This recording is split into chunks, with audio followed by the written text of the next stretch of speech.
بسم الله الرحمن الرحيم الحمد لله رب العالمين والصلاة والسلام على سيد الأنبياء والمرسلين أما بعد فأستعيذ بالله من الشيطان الرجيم بسم الله الرحمن الرحيم السلام علیکم ورحمۃ اللہ وبرکاتہ۔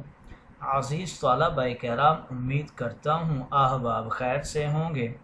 انشاءاللہ آج ہم مشکاۃ المصابیح کے درس نمبر 159 میں کتاب الرؤیا فصل اول سے حدیث نمبر 4606 سے لے کر 4608 تک پڑھنے کی سعادت حاصل کریں گے۔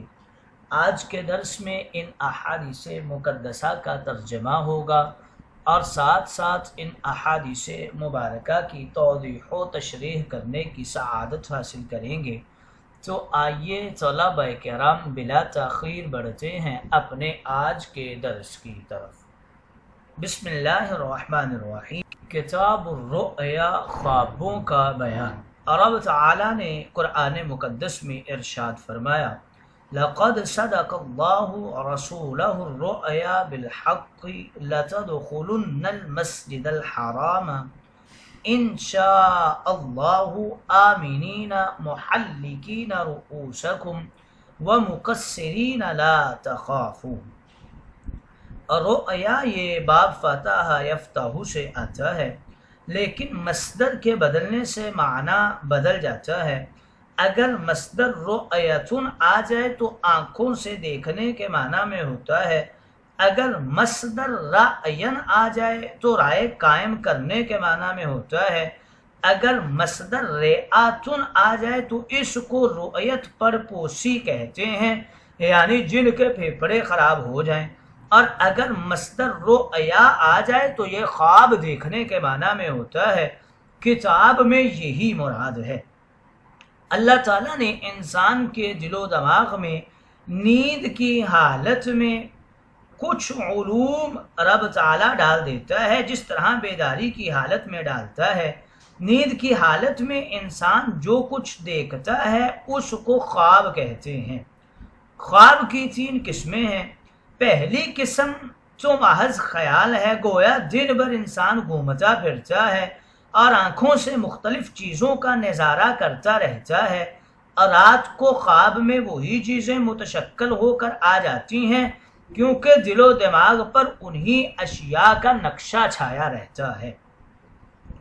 دوسری قسم خواب کی ادغاث و احلام ہے۔ یہ وہ ڈراؤنے ہیبتناک خواب ہوتے ہیں جو شیطانی اثرات کے عکاس ہوتے ہیں۔ اور تیسری قسم خواب کی وہ خواب ہیں جو من جانب اللہ ہوتے ہیں اور بشارت و بھلائی اور بہتری کو ظاہر کرتے ہیں۔ اسی قسم کو رؤیا صالحہ کہتے ہیں۔ اس کی حقیقت یہ ہے کہ اللہ تعالیٰ اس بندے کے دل و دماغ میں علم و معرفت کا ایک نور پیدا کر دیتا ہے، اس لیے وہ خواب میں ان چیزوں کا ایسا ہی ادراک کرتا ہے جس طرح بیداری میں ادراک کرتا ہے۔ یہ دراصل آئندہ وقوع پذیر ہونے والے واقعات کی طرف اشارہ ہوتا ہے۔ کبھی یہ اشارہ انتہائی خفی ہوتا ہے کہ صرف ماہرین اس کی تعبیر کو سمجھ سکتے ہیں، اور کبھی اتنا واضح ہوتا ہے کہ ہر دانا اس کو جان لیتا ہے۔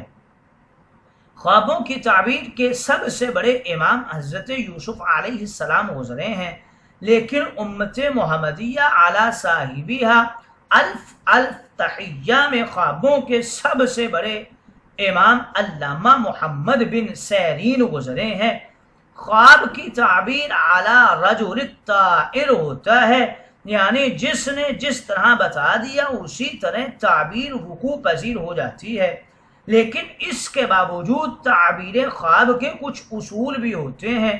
ابن سیرین کی طرف منسوب کتاب تعبیر الرؤیا کی ابتدا میں اصول کی طرف اشارہ کیا گیا ہے۔ اس کا خلاصہ یہ ہے کہ ایک اصل اور قاعدہ یہ ہے کہ شریعت کے قواعد و ضوابط کے تحت شریعت کی روشنی میں خواب کی تعبیر کو تلاش کیا جائے اور پھر تعبیر نکال لی جائے۔ دوسرا اصل اور قاعدہ یہ ہے کہ قرآن کی کسی آیت یا حدیث کے الفاظ کو دیکھ کر اس کی روشنی میں تعبیر نکالی جائے۔ تیسری اصل اور قاعدہ یہ ہے کہ عربی لغت سے استفادہ کر کے اس کی مدد سے تعبیر نکالی جائے۔ یہی وجہ ہے کہ خواب کی تعبیر ایسے آدمی سے معلوم کرنی چاہیے جو خواب دینے والے کا خیر خواہ بھی ہو اور تعبیر نکالنے اور قواعد کا ماہر بھی ہو۔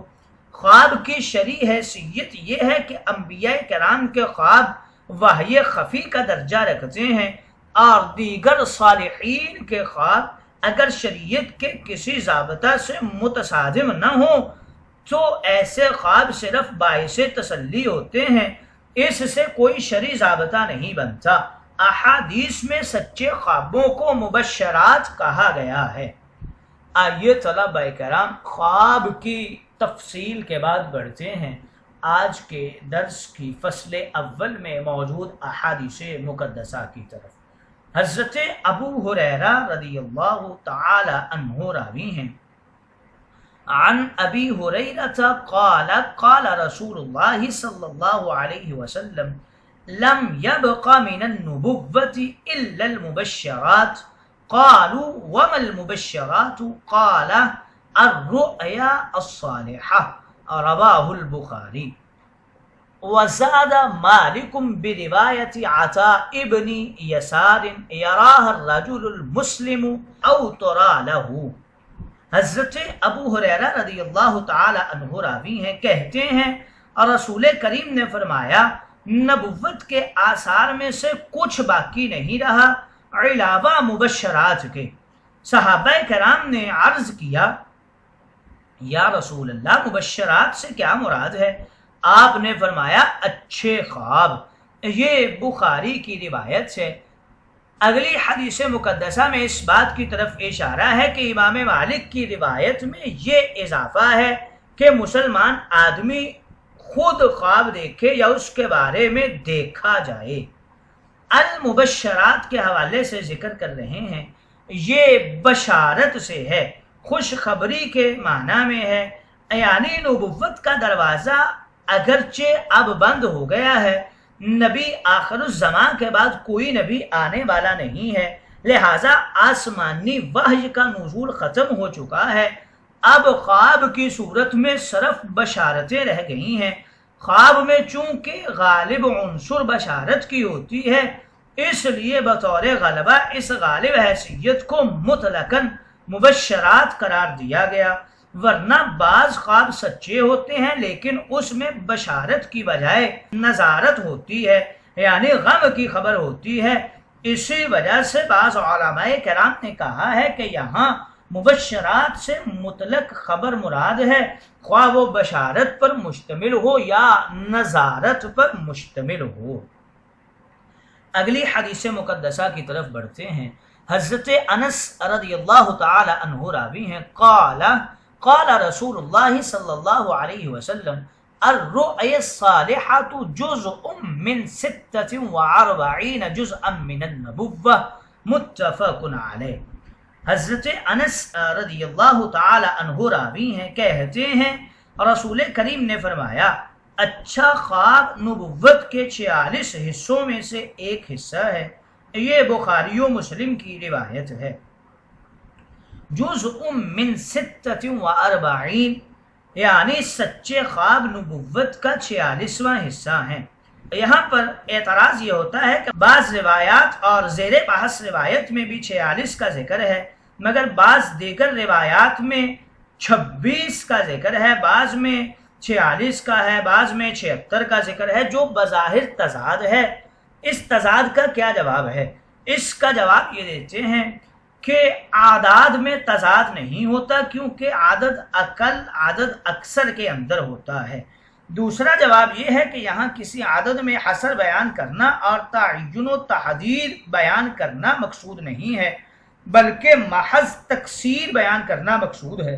باقی خاص خاص اعداد کا ذکر کرنا یہ شریعت کے اسرار میں سے ہے، ہم اس کی علت اور وجہ بیان کرنے کے مکلف نہیں ہیں۔ البتہ علماء نے 46ویں کے عدد کی ایک حکمت بیان کی ہے، وہ یہ ہے کہ پوری نبوت کا زمانہ 23 سال اور 6 ماہ ہے۔ اس میں وہ زمانہ رہا ہے جس میں صرف سچے خواب آئے ہیں۔ اس اعتبار سے 6 ماہ 23 سال کا 46واں حصہ بنتا ہے۔ اسی وجہ سے فرمایا گیا کہ سچے خواب نبوت کا 46واں حصہ ہیں۔ یہاں پر ایک اور سوال پیدا ہوتا ہے کہ جس کو قادیانی لوگ بھی پیش کرتے ہیں، وہ اشکال یہ ہے کہ کسی چیز کا جز اس کے کل کا حصہ ہوتا ہے، اس سے الگ شمار نہیں ہوتا، لہٰذا جب نبوت ختم ہو گئی تو اس کا ایک جز اور ایک حصہ کیسے باقی رہ گیا؟ معلوم ہوا کہ نبوت کا سلسلہ ابھی چل رہا ہے۔ اس کا جواب یہ دیتے ہیں کہ ایک نبوت ہے اور ایک علم نبوت ہے۔ عقل کے اندھو تم سمجھے ہی نہیں، نبوت اگرچہ ختم ہو گئی ہے لیکن علم نبوت باقی ہے۔ سچے خواب خود نبوت نہیں بلکہ علم نبوت سے متعلق ہیں۔ قادیانی دجال اور کذاب ہیں۔ گویا اس حدیث مقدسہ میں اس بات کی طرف اشارہ ہے کہ سچا خواب نبوت کا 46واں حصہ ہوا کرتا ہے۔